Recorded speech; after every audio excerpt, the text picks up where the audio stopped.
Kalau kita follow the truth, semua yang kita kagumi, yang kita puja, yang kita idolakan sebenarnya adalah Tuhan itu sendiri yang tunggal itu. Tapi ada tapinya, Mas Rifki. Kalau kita terjebak pada sosok tertentu, kita tidak menyaksikan Tuhan yang kualitas Tuhan hadir dalam situ. Disitulah itu imajinasi kita dikendalikan oleh setan.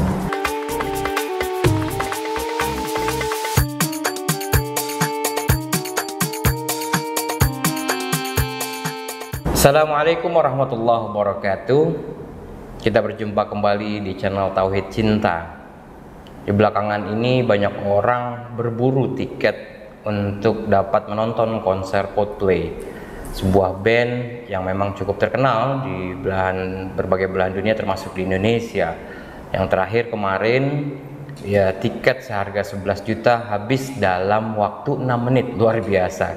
Banyak sekali ternyata penggemar Coldplay di Indonesia, dan masih banyak juga yang terus memburu sampai mereka mendapatkan tiket. Nah, sebenarnya ada apa di balik itu? Kenapa orang begitu mengidolakan idolanya? Ya, baik itu idolanya sebagai musisi, idolanya seorang ulama, idolanya seorang public figure atau artis atau seniman atau aktris dan lain sebagainya. Nah, ada sesuatu atau imajinasi yang dibangun ketika dia mengidolakan sesuatu, mengidolakan orang atau sesuatu gitu. Nah, imajinasi ini yang mencoba kita obrolkan dan kita coba simak gitu. Apa latar belakang dari ini semua? Kenapa? Ya memang ada kebutuhan spiritual dalam tanda petik orang untuk mengidolakan sesuatu karena menganggap dirinya mungkin tidak sempurna, terus juga dan dia ingin mengidolakan orang lebih dalam tanda petik lebih sempurna dari dia, punya kelebihan yang dia tidak punya gitu. Nah, inilah, dan dia ingin misalkan digolongkan pada kelompok tertentu, idola tertentu agar dia bisa menjadi bagian dari itu. Itu kan imajinasi yang dibangun. Nah, apa sebenarnya imajinasi dan kenapa banyak imajinasi itu yang membuat kita bahkan tidak hidup di dunia ini, tidak menjadi manusia seutuhnya. Saya akan berbincang ini dengan Ustadz Muhammad Hasan. Beliau adalah salah satu tim Tauhid Cinta dan juga tesisnya mengenai dunia imajinasi menurut Ibnu Arabi. Assalamualaikum Ustadz Hasan. Waalaikumsalam. Sehat Ustadz ya? Sehat sekali. Alhamdulillah. Nah, kenapa sih orang ingin mengidolakan sesuatu? Apa yang melatari itu semua? Ya dalam hal ini misalkan Coldplay lah, band. Oke, terima kasih Mas Rifki. Assalamualaikum pemirsa Tauhid Cinta. Memang ya, kalau kita lihat bahwa akhir-akhir ini dengan adanya media sosial, dengan adanya dunia maya yang ada di internet maupun di teknologi, di komputer dan sebagainya, itu kita itu lupa bahwa hidup yang sebenarnya itu seperti apa, dan kita di drive kehidupan kita seolah-olah dikendalikan bahwa yang menampil dalam screen mau di HP, mau di laptop dan sebagainya itu seolah-olah itu yang sebenarnya, sehingga kita merujuk pada gambar-gambar itu atau image-image itu. Sebelum kita nanti membahas tentang imajinasi yang lebih luas. Nah, dalam penelitian tesis saya itu mengatakan bahwa kita itu hidup berdasarkan apa yang kita pikirkan. Kita itu hidup berdasarkan image yang masuk ke dalam diri kita melalui panca indera kita ini. Dan makanya tidak heran ketika ada konser Coldplay, kemarin ada Blackpink dan sebagainya, image yang sudah tertanam di dalam pikiran seseorang yang sudah hadir melalui promosi-promosi atau iklan-iklan di media sosial maupun iklan-iklan yang lain itu mempengaruhi pikiran dia, sehingga ketika pikiran dia menjadi sebuah idol atau idola atau ide dalam diri dia, itu akhirnya dia ingin tumpahkan begitu sesuatu yang datang itu sesuai dengan dia. Berdasarkan penelitian tesis saya, Mas Rifki, 2018 itu kalau nggak salah terjadi 7 juta manusia itu hadir di Monas dalam rangka untuk menuntut keadilan. Pada waktu itu aktornya adalah Ahok. 212 ya. 212 betul. Nah, setelah saya meneliti semua itu, ternyata bahwa imajinasi kita semua itu sebenarnya bisa dikondisikan. Bisa dikondisikan dengan apa? Dengan dogma yang kita tidak sadari. Dari kecil kita itu sudah dibangun dogma-dogma tentang agama, dogma tentang sosial, dogma tentang morality dan sebagainya, sehingga kalau seseorang diimajinkan melawan dogma itu, maka seolah-olah kita sah untuk menghukumi mereka tanpa dalam tanda kutip tahu kenyataannya seperti apa. Nah, begitu rapuhnya manusia kalau tidak tahu tentang ilmu imajinasi ini. Apa yang masuk ke dalam pikiran dia, itu yang dihukumi, itu yang dianggap sebuah kenyataan. Sebelum dia membuktikan bahwa kenyataan sebenarnya itu seperti apa. Nah, ini yang menjadi inti dari tesis saya. Bahkan kalau saya mau vulgar, kalau saya mengutip Ibnu Arabi ya, orang yang tidak tahu tentang imajinasi, tentang dunia imajinasi, sebenarnya dia tidak tahu tentang apapun. Karena apa yang ada di dalam pikiran dia, image yang hadir di dalam ruang batin dia, itu yang dihukumi sebagai sesuatu yang sebenarnya. Nah, itu ya. Nah, dalam konteks idol atau idola ini kan, mereka yang mengidolakan dalam hal ini misalkan grup band atau artis seorang atau sebuah barang, itu kan memang memproyeksikan dirinya, kayak misalkan idol itu mereka menganggap bahwa mereka punya kelebihan dan kita sebagai orang yang tidak punya kelebihan itu kita mengidolakan dia. Ya bahkan apapun barang yang dia pakai kita coba pakai juga gitu, kita beli souvenirnya segala macam gitu. Ya padahal bisa jadi apa yang kita lihat di dunia maya itu, misalkan di Instagramnya, ke Facebooknya atau Twitternya atau TikToknya segala macam, bukan berarti dia yang dalam arti sesungguhnya gitu loh. Ya padahal misalkan ya dia punya kekurangan tertentu yang nggak terlihat di layar kaca atau di dunia imajinasi atau di dunia citra itu sendiri gitu. Betul Mas Rifki, bahwa sekarang ada skincare, ada kemudian filter-filter di Instagram maupun di HP ketika kita foto. Sebenarnya yang terjadi adalah kita tidak mau diri kita itu jelek, iya kan? Dengan pakai filter beauty effect gitu kan. Itu kan kita menghendaki diri kita atau citra kita itu yang sesempurna mungkin kan. Tapi kenyataan kita tidak mau menerima. Nah, begitulah orang yang hidup dalam imajinasi, hidup di dalam kontrol pikiran dia sebenarnya. Nah, makanya kalau kita mengutip dalam sebuah hadis Nabi Muhammad, innan nasa niyamun, sesungguhnya manusia yang tidak sadar pada kenyataan yang hakiki itu seperti orang-orang yang tertidur, hidup di dalam mimpi dia, hidup di dalam ruang imajinasi dia. Makanya kata Nabi, idza matu indabahu, saat dia mati itu artinya apa? Terlepas kehidupan palsunya dia, ilusi-ilusi pikiran dia, imajinasi yang selama ini dia bangun mengenai karir, mengenai kehidupan yang nyaman, mengenai keluarga yang enak dan sebagainya. Itu kan semua imajinasi yang dia bangun sendiri. Nah, pada kenyataannya ketika karirnya itu jeblok, keluarganya berantakan dan sebagainya, tiba-tiba imajinasinya itu bubar dan melihat bahwa kehidupan yang sebenarnya itu tidak dikehendaki lagi. Selalu ada konflik di situ. Makanya bahaya kalau orang tidak memahami kehidupan tentang imajinasi ini, seperti kata Syekhul Akbar Ibnu Arabi, bahwa orang yang tidak tahu tentang khayal, tentang imajinasi atau tentang maya dalam bahasa Sanskertanya itu, dia sebenarnya tidak tahu tentang apapun, karena kehidupan itu akan menipu dia. Hidup dalam ilusif kan. Kalau kita mengutip guru kita Mas Radar, hidup yang ilusif itu kan hidup yang tidak sebenarnya. Makanya ketika dia kemudian mengidolakan sosok tertentu yang dia anggap sempurna, begitu dia tahu bahwa yang diidolakan ternyata tidak sesempurna yang dia bayangkan, itu akan konflik batin, dan akhirnya dia kecewa, ada kekecewaan itu yang paling bahaya. Nah, dalam konteks ini idola tadi ya, kita membahas idola dalam kaitannya dengan imajinasi itu tadi ya. Manusia ini kadang-kadang, bukan kadang, seringkali itu butuh pegangan. Nah, pegangan itu adalah bukan cuma doktrin agama, tapi juga tokoh atau bahkan barang. Makanya misalkan banyak orang pengen punya jimat tertentu atau apa amalan tertentu gitu.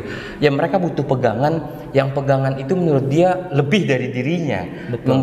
Nah, ketika lebih dari dirinya, makanya kemudian dia mengidolakannya. Nah, ketika idola itu tidak seperti yang dia bayangkan, seperti dia imajinasikan, itu langsung berubah, bisa jadi haters gitu. Iya, itu kita banyak menyaksikan misalkan kasus dulu bagi yang pro dan kontra poligami, game sebelum dan sesudah poligami misalkan. Ya itu kan tipis tuh antara batas cinta dengan benci kayak gitu-gitu. Nah, dalam konteks ini, nah bagaimana ya mungkin juga pegangan ini, ya manusia modern kan memang gamang ya. Ya maksudnya bahwa ya mereka butuh pegangan, yang pegangan itu kadang-kadang ya bisa jadi berbeda dengan apa yang digariskan dengan Al-Quran maupun ajaran Islam gitu. Nah, dalam konteks ini bagaimana Ustaz Hasan melihat ini? Oke, berbicara masalah pedoman atau pegangan, ini sebenarnya pembahasannya panjang. Ini terkait bagaimana fondasi dari kehidupan kita ya. Kalau kita berpegang pada sosok tertentu, namanya manusia, itu mahalul khata' wan nisyan. Pasti ada kekurangan, ada kekeliruan, ada kesalahan dan sebagainya. Makanya kalau kita berpegang pada seseorang, siap-siap saja kita kecewa. Makanya dalam Islam atau dalam ajaran apapun itu, follow the truth. Ikutilah kebenaran. Nah, kebenaran ini orang bisa berubah, zaman bisa berubah, terus kemudian teknologi bahkan sekarang itu sudah berubah. Kalau kita setia pada the truth, kebenaran itu tidak berubah. Tampilan dari kebenaran itu aja yang berubah. Makanya kita harus pahami imajinasi itu sebenarnya apa. Kita ingat dalam pelajaran dulu kita ibtidaiyah, itu kan ada sifat wajib bagi Tuhan. Allah wujud, qidam, baqa gitu. Bahwa Tuhan itu satu-satunya zat yang mempunyai salah satu sifatnya itu wujud. Wujud itu dia ada. Kita melihat segala sesuatu ini ada. Kita teliti secara knowledge, secara kebenaran. Benar nggak sih semua ini ada? Atau sebenarnya ini ilusif gitu kan? Itu kita harus pertanyakan. Makanya kalau Tuhan the real, yang maha hidup, yang maha benar-benar ada, itu harusnya Tuhan itu mustahil punya sifat yang namanya Adam. Adam itu artinya tidak ada. Nah, yang menjadi masalah Bang Rifki ini terkait sama fondasi pembahasan imajinasi adalah ada antara sesuatu yang ada wujud, ini lawannya kan Adam tidak ada tengah-tengahnya antara ada sama tidak ada. Itulah yang disebut sebagai alam makhluk, alam imajinasi. Kita memperlakukan kehidupan di dunia ini harusnya seperti itu. Ini kehidupan yang sementara, kita harus berpegang pada yang nyata, yang ada. Karena kehidupan yang selalu berubah, come and go, changing, selalu berubah-ubah ini sebenarnya itulah yang disebut sebagai alam khayal. Dunia imajinasi. Namanya imajinasi itu berubah, Mas Lutfi. Coba aja misalkan dulu saya mengimajinasikan sebuah tokoh ini. Ketika saya mulai dewasa, loh ternyata ada tokoh yang lebih hebat lagi. Berarti sebenarnya imajinasi kita berubah atau sebenarnya kebenaran itu berubah bentuknya aja. Yang semakin kita lihat tokoh itu keluasan ilmunya semakin lebar, semakin dalam dan sebagainya. Apakah imajinasi berubah berarti kebenaran berubah? Nah, itu yang orang salah pahami. Makanya ada di sini fondasi bahwa ada sebuah alam yang kita jangan terjebak di situ, karena di situ antara ada dan tiada. Makanya Ibnu Arabi itu sering menyebutnya sebagai alam khayal. Dan karakter dari alam khayal itu huwa la huwa. Huwa di satu sisi dia terlihat ada karena apa? Bersandar pada yang maha ada. Dia bersandar pada yang maha nyata. Tapi disebut tidak ada karena secara dirinya sendiri itu sebenarnya tidak punya kenyataan. Secara dirinya sendiri itu seperti bayang-bayang. Makanya bayang-bayang itu kan terlihat ada, tapi dia bersandar pada objek yang jadi basisnya itu, bayang-bayangnya kan. Makanya kenalilah Tuhan, baru sama makhluk, atau bisa berkaca dari semua makhluk itu untuk menyadari yang maha ada ini. Kalau kita nggak ada basis itu, Mas Rifki, kita itu akhirnya hidupnya tertipu. Tipu dari sesuatu yang selalu berubah, selalu changing, zaman berubah, generasi berubah. Sekarang aja generasi kita sudah sampai generasi Z ya. Besok kita menyikapi cucu sama cicit kita yang semakin berubah lagi, itu gimana? Kalau kita nggak pedomannya itu kuat. Makanya follow the truth. Ikutilah kebenaran, karena kebenaran tampilannya boleh berubah, tapi kebenaran itu tunggal. Kebenaran itu satu, tidak pernah berubah. Oke, kebenaran itu satu, the truth, follow the truth. Ya misalkan ya dalam hal ini memang beda antara Khalik dengan makhluk ya. Ya sang pencipta semesta dengan yang diciptakannya ya, kita ini makhluk gitu. Nah makhluk ini tempatnya tadi khotok wanisian, tempatnya salah dan juga alpa gitu segala macam. Ya Khalik tidak pernah salah gitu ya. Karena beliau Allah yang menciptakan semesta ini dan menciptakan kita semua gitu.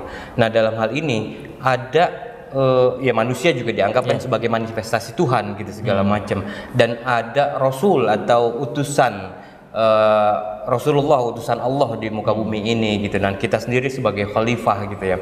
Nah kayak misalkan Rasul ini ya dia manusia juga gitu. Betul.